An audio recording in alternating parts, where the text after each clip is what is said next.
let us begin our new module. So let's just start by having a look at some of the basics to do with trig. So trig is a study of essentially right-angle triangles and the ratios of sides in right-angle triangles. And so the definitions you learned about in grade 10 were the sine of theta, the cos of theta, and the tan of theta. And what these are relationship between an angle in a right-angle triangle and then a pair of sides. So say, for example, sine of theta. Sine of theta is a ratio from in a particular right-angle triangle, and we get it by taking the length of the opposite, so that's the opposite, divided by the length of the hypotenuse. And the hypotenuse is opposite the right angle. So whatever the pink length is divided by the green length is what we get for sine. And then a similar idea can apply for cos and for tan. And normally what we do is we use this, I think it's called an acronym, I always forget if it's an acronym or this or that, but we use this idea of SOHCAHTOA, and what SOHCAHTOA allows us to see is that sine is over h, cos is a over h, and tan is over a. And this is a helpful idea to keep in mind, so that you remember which sides go with which ratio. Give me a thumbs up if you feel comfortable with this idea. Give me a thumbs down if you feel uncertain about that in any way.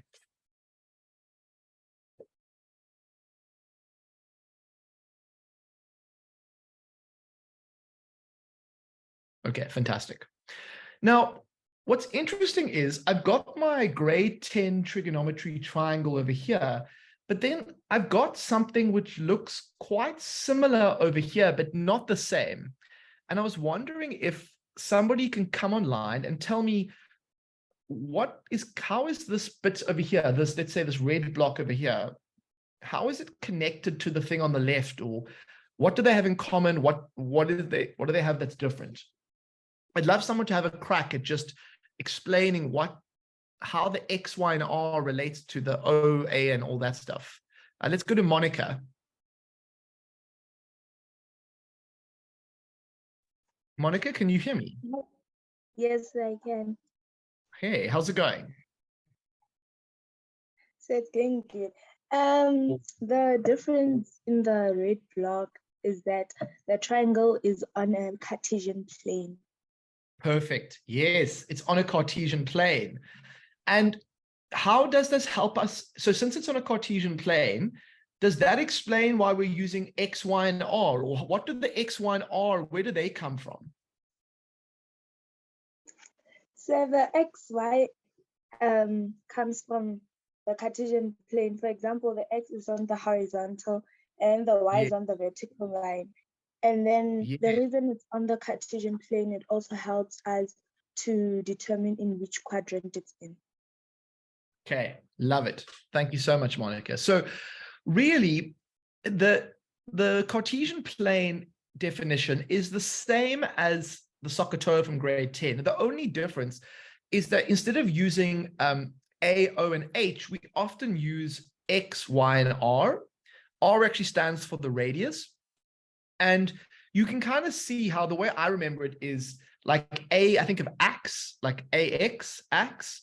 And then I think of yo for like the Y, and then R, I just say like rad, although that's a bit of an old slang thing, but it's like ax, yo, and rad.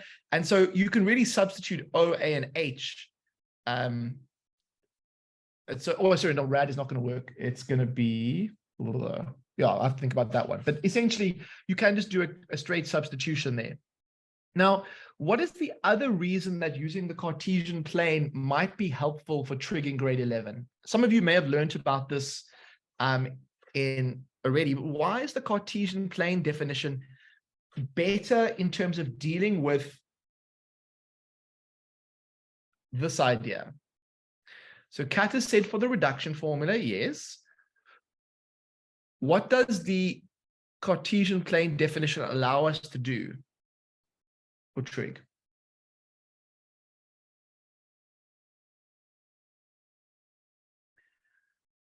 So we can define the values, yes. So we can have angles that are greater than 90. So at the moment, if I'm stuck in just one quadrant, my triangle can only ever be in this quadrant over here, right? But if I allow my angle to be bigger and I can draw a triangle on this side, it means that I can handle angles that are greater than 90. The other thing that can happen is in quadrant 1, X will be positive, Y will be positive, and R will be positive.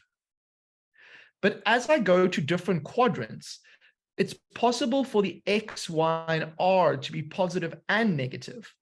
And so this is one of the main ideas why we extend the definition, in that if we allow the triangles to be in different quadrants, will also allow us to have positive and negative values related to trig expressions.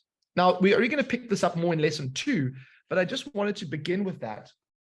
And so let me ask the question, do you all understand kind of a little bit about that? Or if you've never seen anything about that, give me a thumbs down and give me a thumbs up if you've seen a basic, this idea that quadrants can tell us whether things are positive or negative.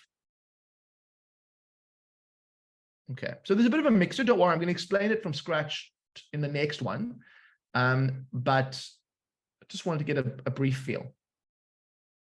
Okay, well then let's just check today that we've got the basic foundations of trig in place, and then we'll move forward from there. So here is a first question for the day. What is the value of the sine of theta based on the drawing you see in front of you?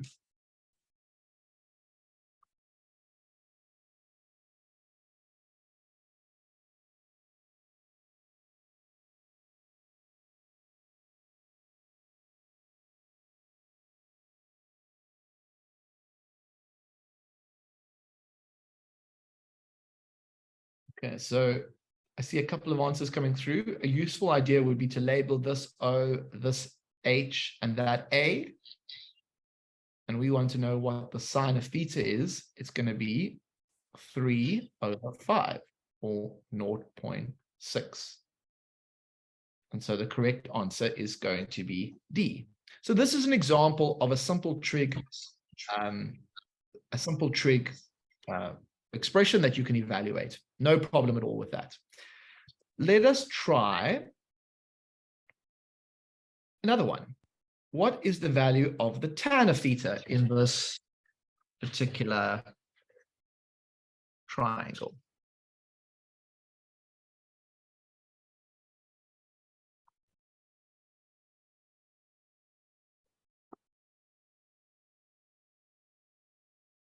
Keep those answers coming. So O, H, A. So then the tan of theta should be O over A, which is 3/4 or 0.75. Yeah, so the answer is C. Okay, so this is the most sort of basic trig questions, not a problem. Let us have a look at let's have a look at something like this. What is the value of the sine of theta plus the cos of theta for this particular trig expression, or this triangle?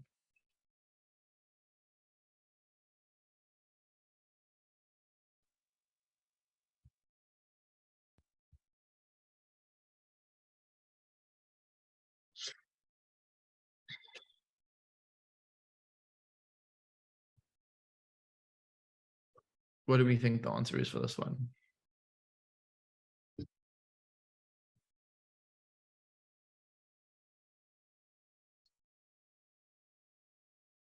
So for Tejo, we're doing number 6, and we're saying what? Oh, wow, sorry, did it move? My apologies. It did move. What is the value of the sine of theta plus the cos of theta for this particular triangle? Sorry, guys, I saw that moved by mistake there.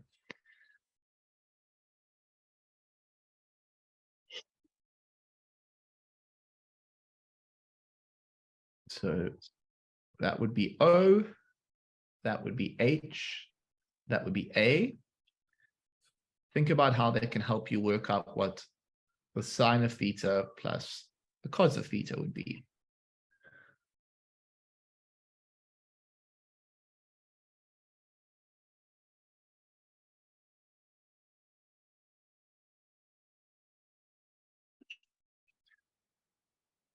See if I agree with the answers coming through. Okay, so I get about 1.24, which is C. Awesome.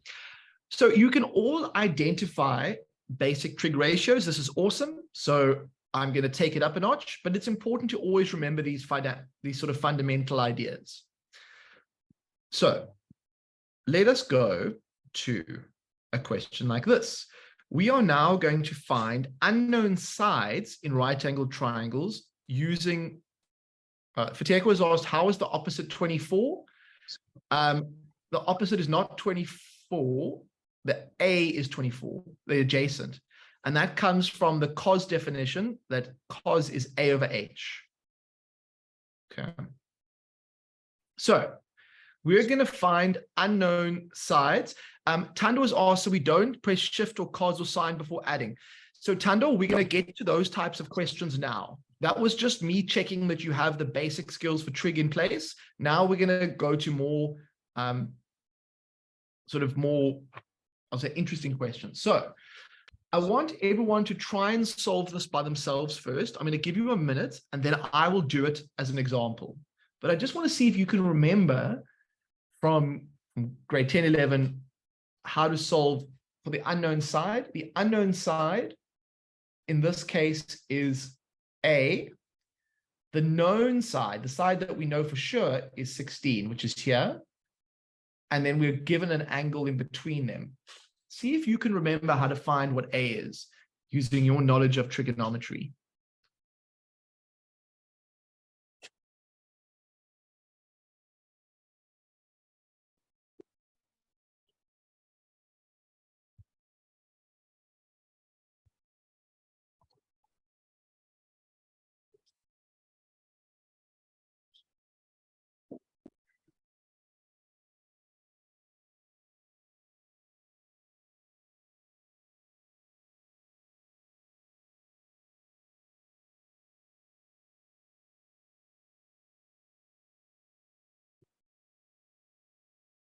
I think it's always a good idea to label your side. So that would be H, that would be O, that would be A. And it feels to me like these two sides should somehow be involved. So you would go, what trig ratio involves A and H? And it would be cos. So then you would write the cos of 31 is equal to A over 16. So notice how we're using the two sides that are ticked. And then we have to bring the 16 to the other side. So we go 16 times the cos of 31 is A. So let me check 16 times the cos of 31 is 13.7, and you get A. So I just want to give it a moment for questions about that type of thing. Has anybody got a question or something they want to clarify? Or you can just put your hand up again.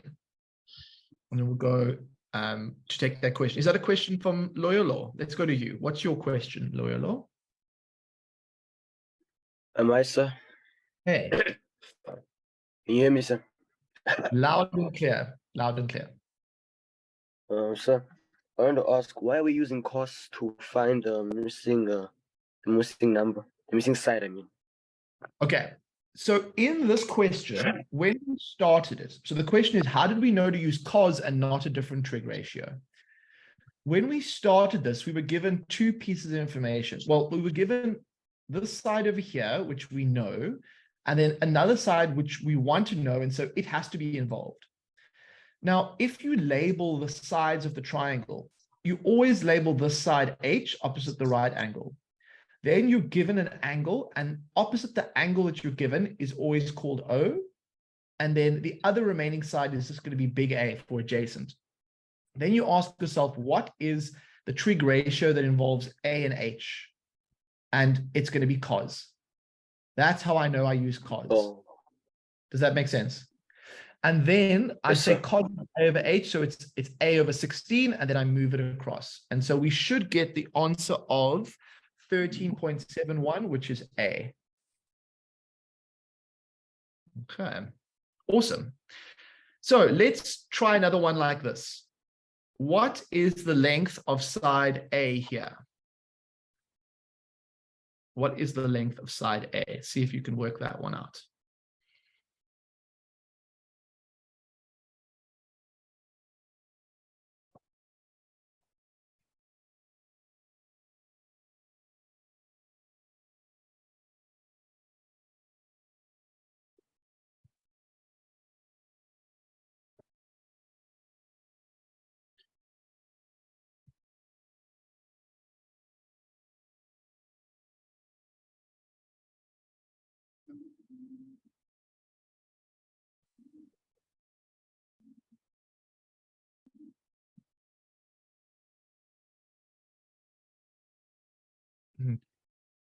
What should our first step be? I guess I should say that I know these two sides are involved. And this will be O. And this will be H. And that will be A. So what trig ratio involves O and A?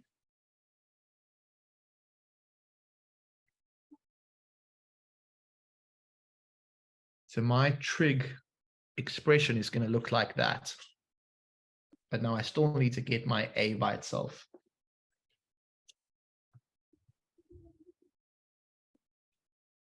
Now, what's my answer going to be?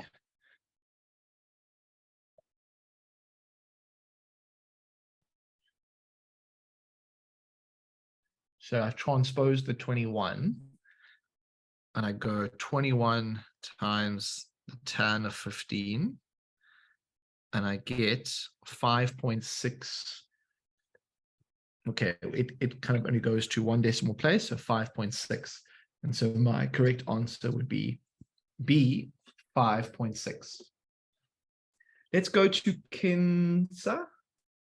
Kinsa, what is your question? Can you hear me?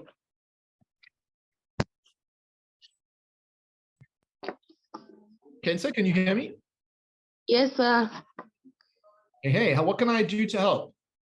So, like, so I'm asking, like, if the A were to be the denominator, like, would you still multiply, or like you would do something else? Ooh, good question. Okay, we're going to get to that. But if, for example, you're asking about a situation like if you had the tan of 15 was equal to 21 over A, then Yes. move the A to the other side. So you would get that. And then you would move the tan 15 to the other side. And you would get A is 21. Can you see the difference? Yes, sir. Okay. Okay. But we're not doing that now, but that's a good question. And that's what you would do if you had to. So thank you for that useful question.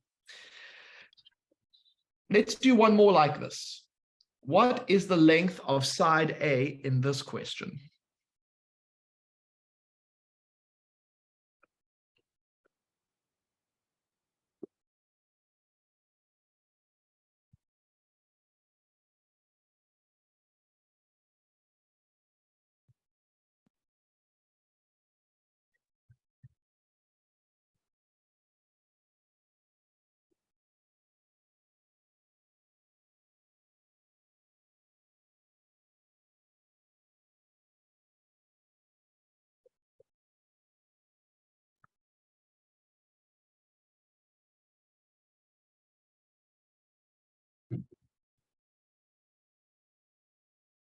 Okay, a couple of different answers coming through. Let's keep them coming.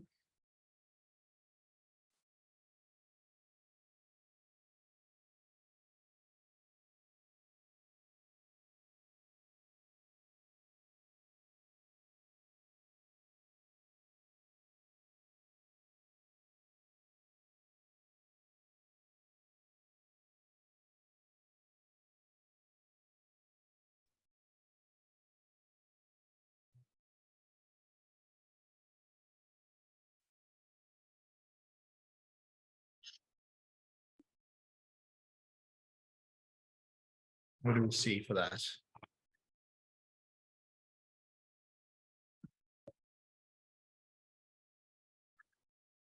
So I get 9.7, 9.7 if I'm rounding off to one decimal place, which gives me C as my answer. So if you were getting A, just take a moment to look at where you were going wrong. So I started by ticking the side that I was given and the side I wanted to know. So I knew what I was dealing with, and then I labeled the sides. Now, opposite the 64 is the O, and opposite the right angle is the H. So I knew, and I didn't write this up on the screen, but basically I was using SOHCAHTOA to identify that sine was the thing involved. And then I had to say, well, in this case, the big O is just little a, and then the H was 10.8. Let's go to Natalie.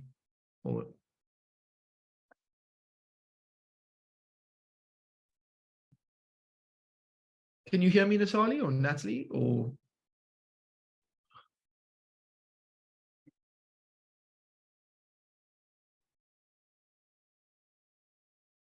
okay, I think we're having a bit of an issue there. Let's go to Amakle. So can you hear? Oh, I think maybe Natalie just got through, but we'll come back now. Amakle, can you hear me? Are we having audio problems? I can hear someone. Yes, I'm not listening. Aha, go ahead. What's your question? So I wanted to ask that if why is the A, like, why don't you divide by the A? Why don't you divide by the A? Okay. Yes. If you look at the moment, the A is at the very top. So when I'm moving something across, I'm going to be moving this 10.8 to the other side. At the moment, I'm dividing by 10.8, right? So when I move it to the other side, it becomes the opposite, and it becomes 10.8 times sine of 64. And then my A gets left all by itself, which is so nice because that's what I want. So the reason is because the A is not at the bottom. If the A was at the bottom, so if I had something like, now I don't in this case, I'm making this up deliberately, but if I had something like this, then the A would come to the other side. And then I would have to bring the sine of 64 across, and got A is 10.8 over sine. So that's what would happen if the A was on the bottom. But because it's not on the bottom, because it's on the top, we do it like I did above. Okay, so I hope that helps. All right, everyone, we have done with the first part of the lesson. We've done nicely, and we're going to come back in the second part of the lesson, and we're going to talk about inverse sine and inverse cos to find angles.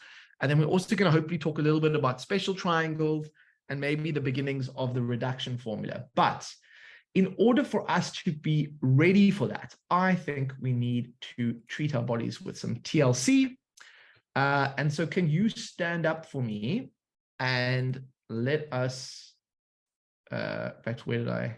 In fact, yeah, let's just stand up and we'll do some stretching. So turn on your cameras and let us start by just rotating our bodies a little bit.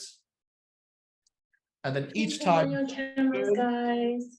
Let's see your lovely faces. And notice how your body, as it relaxes, you'll be able to turn more. If you're too tight and tense, your body's going to be like too tight. And then as you relax, you'll notice you can go almost the whole way around, unless you have some underlying condition. But okay, and then shake it out a little bit. And what should we do next? Let's do this one. So small circles with your shoulder, small circles, and then slightly bigger circles. And then the biggest circles. Just get your arms feeling nice and loose. And then shake it out afterwards. Okay, then let's roll our shoulders back. So little circles back. Roll your shoulders back. And look up ahead of you. And then roll your shoulders forward. Okay. And then let's stretch out the arms. So one arm like this.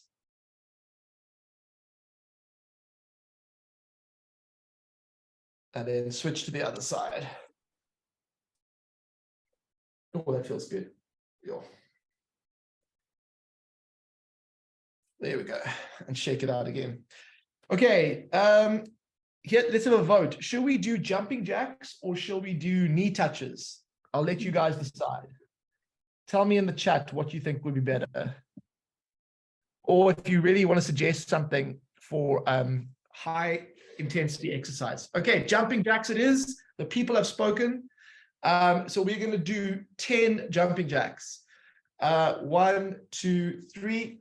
1, 2, 3, 4, 5, 6, 7, 8.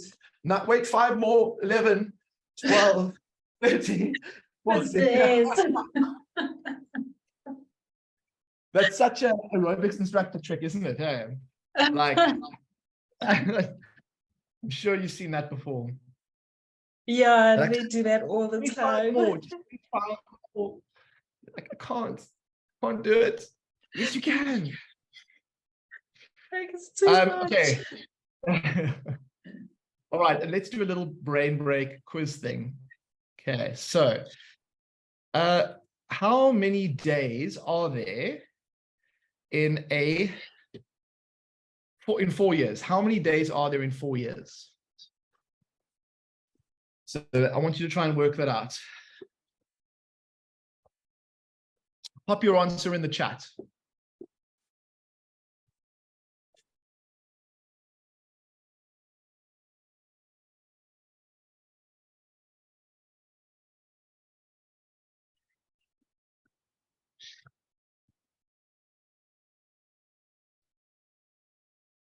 Okay, I see lots of answers coming through there. So it's true that you would go 365 times 4, but what happens every 4 years? Okay. Cool. Natalia, I'll come to you now. So the answer is 1461 because there's a leap year every 4 years. So you go 365 times 4, and then you add 1. So every 4 years, because of the cycle around the Earth isn't exactly 365, it's 365 and a quarter, we add 1 extra day, which is the 29th of February. And the next leap year is in 2024. Yeah, that's it. Okay, let's try this one. Can you solve this puzzle? And then I'm going to come to Natalie. Let's go to your question now while we are solving this puzzle. So see if you can figure out what a red sweet plus a pink sweet times a blue sweet is. Natalie, what is your question? So can you, sir? Yeah. Can you hear me? Loud and clear. Loud and clear.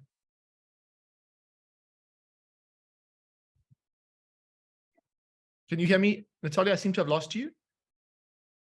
Let's see. Let me unmute you again. Can you hear me now? Perfectly. Yeah. Okay. Can you please put back the trig triangle you had the last before we? Okay. Well, let's just talk about the idea that you're struggling with, and then we'll talk about that as we go. Okay. Well, so yeah. I need to ask that the hypotenuse was 10,8, right? Okay, 10,8, yeah. And the other angle was, I don't remember what the other angle you gave. Okay, so Natalia, Yeah. let me go back to it. I'll go back to it in a moment. Let me just do this, and then I'll come back to it. I realize it's a bit harder unless I put it up on the screen. Sorry. No problem. Okay, so for this one, can we get the answer? I'll give you a hint. This one over here is 3. Because 3 times 3 times 3 is 27. And now I think that this is going to be, so 6 times 2. So this is going to be 1, and that's going to be 1, and that's going to be 1. So 3 plus 3 is 6, times 2 is 12. So that's 1. Now, what is the pink suite going to be is the question. Red is 1, blue is 3, pink is 4. So then what is my final answer going to be?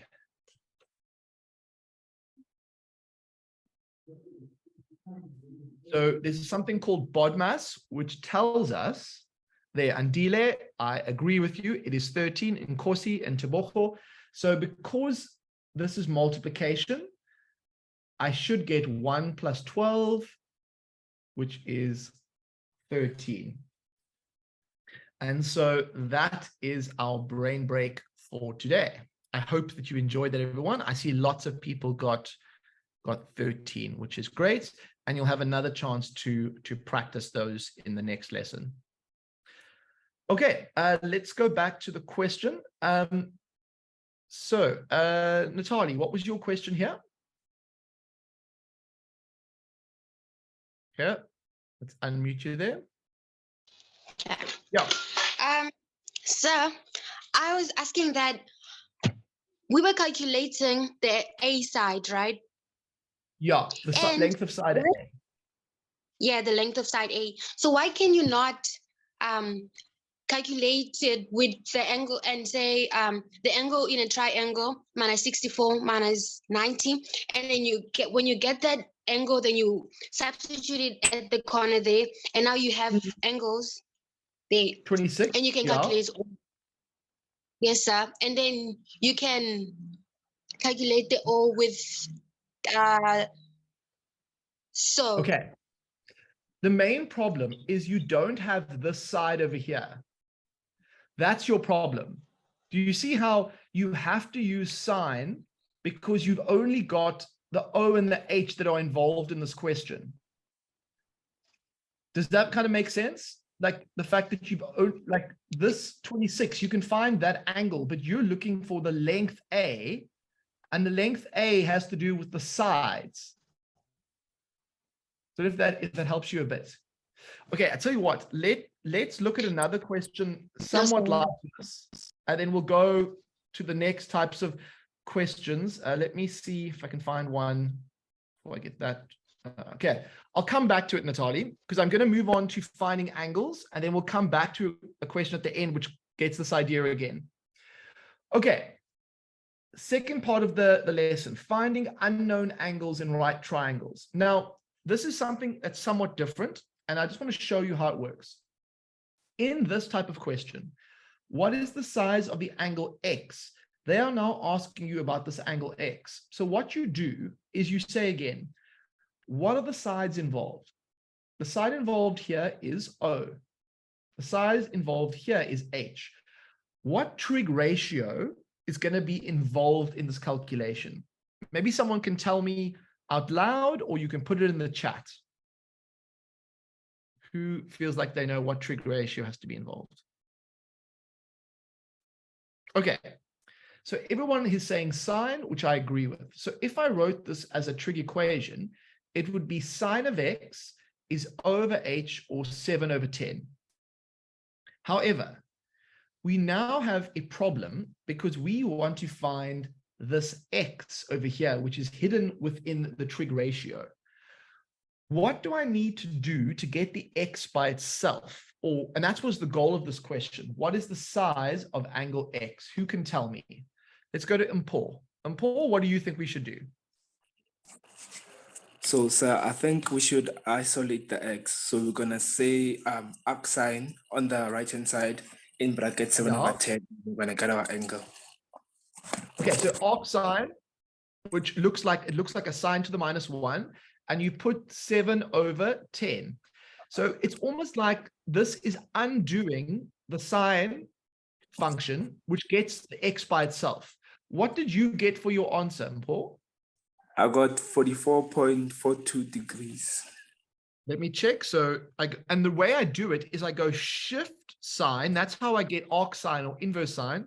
Then I put the fraction button. Then I go 7/10. And I get 44.42, which is going to be, the answer is going to be B.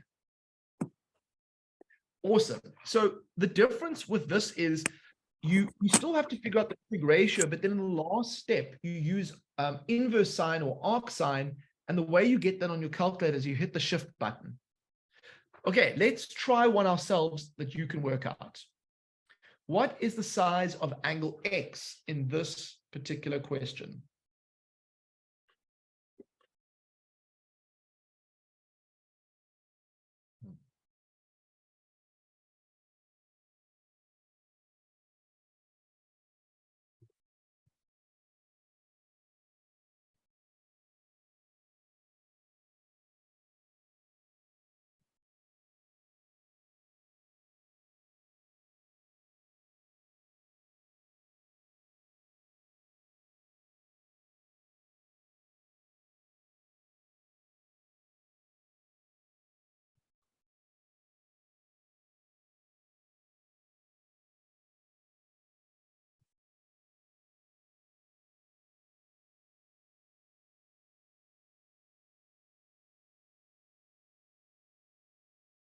So I get tan of X is 10/8, but I'm still not done because I need to get the X by itself. And what Paul was saying is use the inverse function of this to do that. So you go, the inverse of tan is inverse tan or arc tan. And the way it looks on our calculator is this little -1 button. And to key it into our calculators, we go shift tan 10/8, and we get a value, which I'm going to do now. And I get 51.34 or 51.3, and that should be C as my answer. So that's not so bad. So this is what we call a simple trig equation. It's not a general solution, but it is a trig equation. Where did I get the 8 from? The 8 came from the adjacent. So if we look over here, there's an 8 there, and there's a 10 here. And that's where, that 10 is here, and this 8 is here.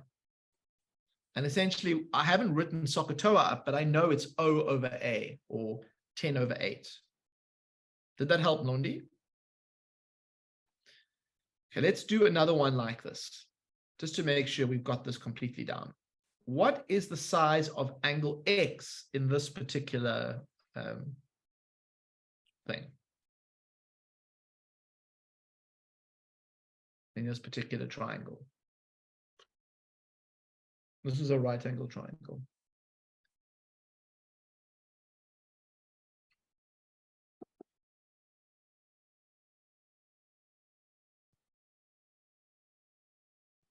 If anybody would like to explain how they did it, feel free to come on and give me your answer or talk me through your thinking.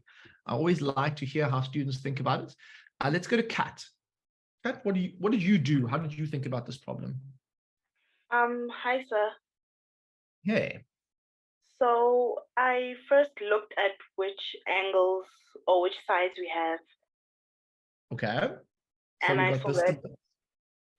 And then I went back to SOHCAHTOA, which I got cos because it's adjacent over hypotenuse. Okay, so you recognize that was H. I suppose this is O, yes. So A and H are involved.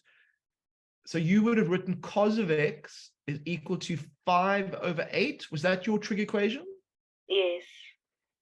And then what was your next? And then I transposed cos to the other side, which made a cos 5/8. And what was your final answer?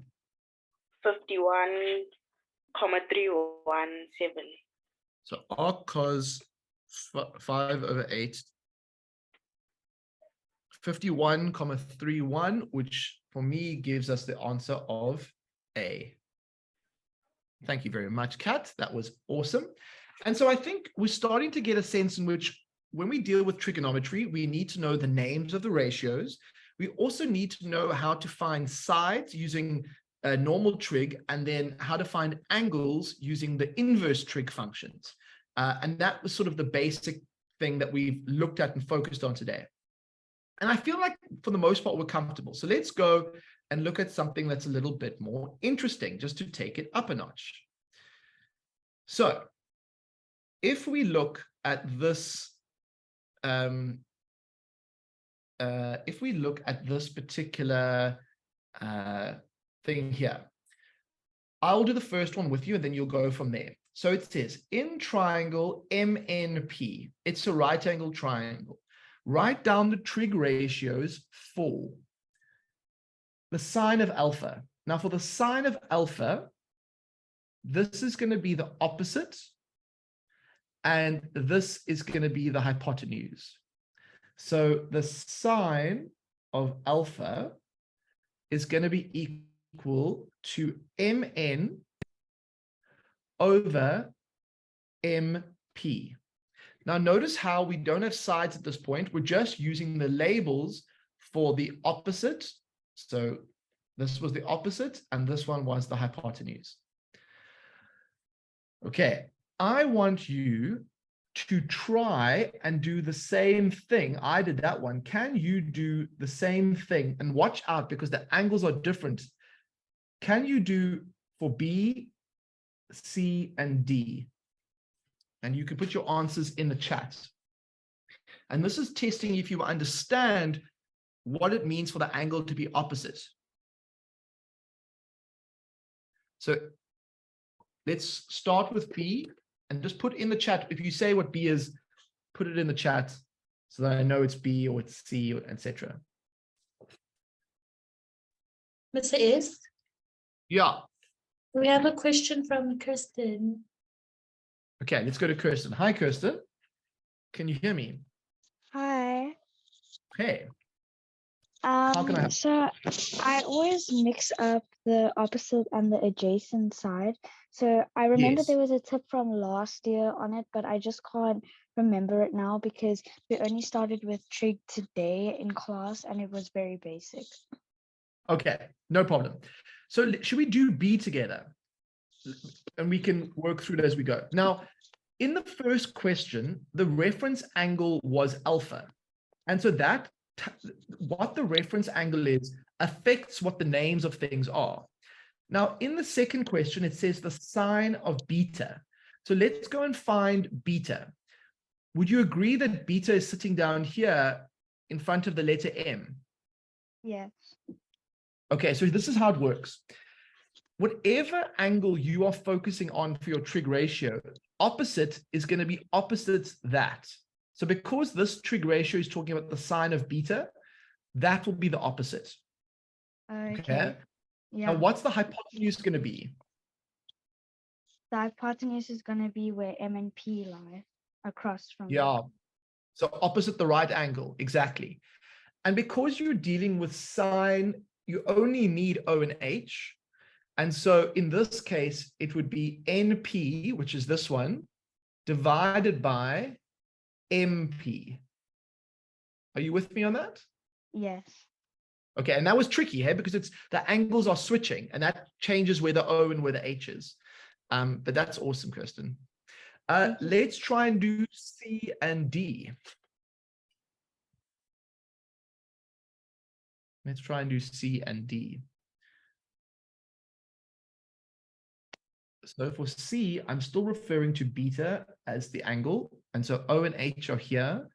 And then A would be here. So what is, not C equals, it's going to be, what is the tan of beta? So the tan of beta is going to be O over A, or it's going to be NP over over Mn. So NP over Mn for C. Yes, let's go to, okay, cool. Kirsten, have you got another question or are you good? Okay, fine. Let's go and try and, let's have another question if anybody's got one. I know this is, I deliberately chose this because I know it's a bit confusing. What is the answer for D going to be? What is the cos of alpha? I'm going to rub this out.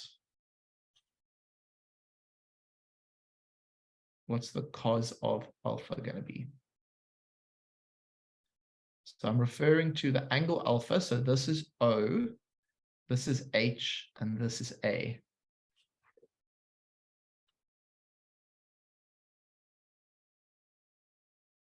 So cos of alpha is going to be A over H, which is NP over MP. What a bit of a mouthful, but we got there in the end. Okay, now give me a thumbs up if you followed that, because that was tricky. Give me a thumbs down if you feel a bit like I lost you there. I'm just curious to know from the group that everyone followed that. Okay. So if you didn't, don't worry, that was meant to be thought-provoking. Last bit of the question. If MP is 13, so MP is 13 and NP is 5, calculate the cos of beta. Now, we haven't actually worked out what that is, but now we might need to use something else. The cos of beta. Have we got enough information? So I know this is O. I know that is H, but I don't have this value here. And I need that. Oh, I need cos of beta. That's correct. It feels like I need Mn. Does anybody have any ideas as to how I can get Mn? There's two different ways, actually, I can get it, but no, actually, in this case, it'll be one. It'll be Pythagoras, yeah. So using Pythagoras, you should see that Pythagoras says that 13 squared will be equal to 5 squared plus whatever that was. And then if I do this, I'll get A, which should be 12. So that should be 12. Now, can you find what cos of beta is going to be?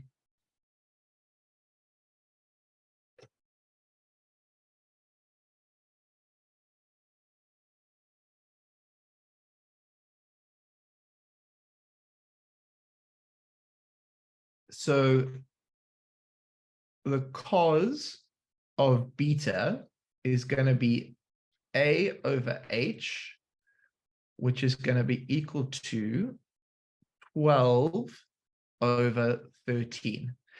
Now, everyone, be careful. I'm not asking you for an angle. When I say the cos of beta, I'm asking you for a ratio.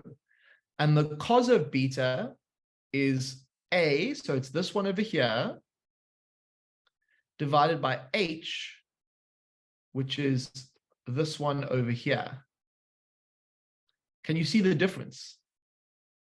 So there's no mention of just beta. I want the cos of beta, which is a ratio of two sides. If the question has said, what is the value of beta, which is actually not a bad question. We can talk about that in a moment. But just give me a thumbs up if you understand why the cos of beta must be 12 over 13.